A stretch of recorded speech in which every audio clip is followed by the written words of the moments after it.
ఒక ఊరిలో ఒక పేద రైతు తన కుటుంబంతో నివసిస్తూ ఉండేవాడు. ఆ ఊళ్ళో వర్షాలు పడనందువల్ల కరువు విలయతాండవం చేసింది. ఊళ్ళో ఉన్న చాలా మంది బ్రతుకు తెరువు కోసం వేరే ఊళ్ళకి బయలుదేరి వెళ్లిపోయారు. కాని తరతరాలుగా ఆ ఊళ్ళోనే బతుకుతున్న వెంకట్రావు మాత్రం ఆ ఊరిని వదిలి వెళ్లడానికి మనసు రాక కరువుతో అక్కడే ఉండిపోయాడు. అతని భార్య తాను 2 పిల్లలు ఆకలి బాధతో తట్టుకోలేకపోతున్నామని వివరించి చెప్పి ఎక్కడైనా పని వెతుక్కుని రమ్మని బలవంతంగా పంపించింది. కుటుంబ పరిస్థితిని అర్థం చేసుకుని అతను నగరానికి బయలుదేరాడు. వెళుతున్న దారిలో ఒక పెద్ద గొయ్యి, అందులో ఒక మనిషి, ఒక కోతి, ఒక పులి, ఒక పాము, ఈ 4 బయటకొచ్చే మార్గం తెలియక కలత చెందడం రైతు చూశాడు. మనిషి మిగతా జంతువులు, అయ్యా మమ్మల్ని ఎలాగైనా కాపాడండి, మీకు మేం చేయగలిగిన సహాయం ఏదైనా ఒకటి చేసి మీ రుణం తీర్చుకుంటాము అని ఒక్కొక్కరు అడిగారు. పేద రైతుకి జాలేసింది. ఆ 4 కాపాడి తన దారిని వెళ్లిపోయాడు. పొద్దుననగా వెళ్లిన వాడికి సాయంత్రం వరకు ఎక్కడ వెతికినా పని దొరక్క శరీరం అలసి నీరసంగా ఇంటి ముఖం పట్టాడు. పొద్దున సహాయం చేసిన ఆ గొయ్యి వైపు వస్తుండగా అయ్యా అని ఒక గొంతు వినిపించింది. ఎదురుగా ఒక చెట్టు మీదున్న కోతి కిందకు దూకింది. దాని చేతుల్లో ద్రాక్షపళ్ళు చాలా ఉన్నాయి. రైతు బాగా ఆకలితో ఉన్నాడు. ఇది అర్థం చేసుకున్న కోతి, ఎంతో ఆకలితో ఉన్నట్టున్నారు, ఈ పళ్ళు తిని ఆకలిని తీర్చుకోండి అని అన్నది. వెంకట్రావుకి ఆకలి మండిపోతోంది. అయినా కూడా కోతి దగ్గర్నుంచి ఎలా తీసుకుని తినడం అని ఆలోచించాడు. ఆలోచించకండయ్యా, నన్ను మీ స్నేహితుడిగా భావించి తీసుకోండి అని ప్రేమతో చెప్పగానే వెంకట్రావు కాదనలేకపోయాడు. వాటిని తీసుకుని తన ఆకలి తీర్చుకుని కృతజ్ఞతలు తెలిపి బయలుదేరాడు. కొంచెం దూరం వెళ్లగానే పులి ఎదురుపడి, రండి గురువుగారు, మీ పరిస్థితి నాకు అర్థమైంది.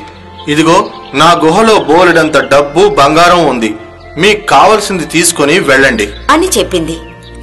రైతు పులి చెప్పింది కాదనక కొన్ని నగలు తీసుకుని బయలుదేరాడు. ఈ నగలని ఏం చెయ్యాలి? ఎవరి దగ్గరికన్నా పట్టుకెళ్లి అమ్మి సొమ్ము చేసుకుందాం అని ఆలోచించాడు.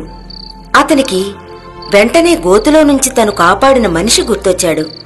తిన్నగా అతని వద్దకు వెళ్లి జరిగింది చెప్పాడు. అతను ఒక నగల వ్యాపారి. ఆ వ్యాపారి రైతు చేతిలో ఉన్న నగల్ని చూసి అవి రాజుగారి నగలని అర్థం చేసుకున్నాడు. వెంటనే ఈ విషయాన్ని రాజుగారికి చెప్పి ఎక్కువ బహుమతులు పొందొచ్చని అనుకున్నాడు.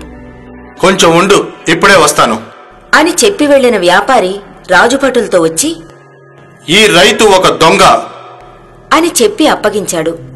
ఆ రాజభటులు అతన్ని రాజుగారి ముందు నిలిపి శిక్ష వేయించి కారాగారంలోకి నెట్టారు. కారాగారంలో రైతు చాలా బాధపడ్డాడు. ఒక కోతికి పులికి ఉన్న విశ్వాసం కూడా ఈ మనిషికి లేదే, ఏంటి లోకం అని బాధపడ్డాడు. సరే, పాము తన సహాయం కావలసి వస్తే అడగమని చెప్పింది కదా, అది ఏం చేస్తుందో చూద్దాం అని తనలో తాను అనుకున్నవాడు మనసారా ఒకసారి పామును తలుచుకున్నాడు. అతను తలుచుకున్న మరుక్షణమే ఎదురుగా ప్రత్యక్షమైంది పాము. జరిగిన కథంతా చెప్పాడు.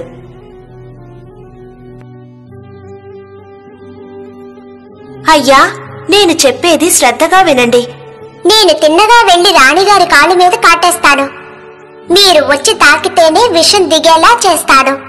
రాణిగారు బతుకుతారు, మీరు విడుదలవ్వచ్చు అని పాము చెప్పింది. అది చెప్పినట్టుగానే పాము రాణిని కాటేసింది. ఎంతో మంది వైద్యులు వచ్చి చూసినా విషం తీయలేకపోయేసరికి రైతు తాను ఒక మంత్రశక్తితో విషాన్ని తీస్తానని రాజభటునితో చెప్పి పంపగా రాజుగారు రైతుని పిలిపించారు.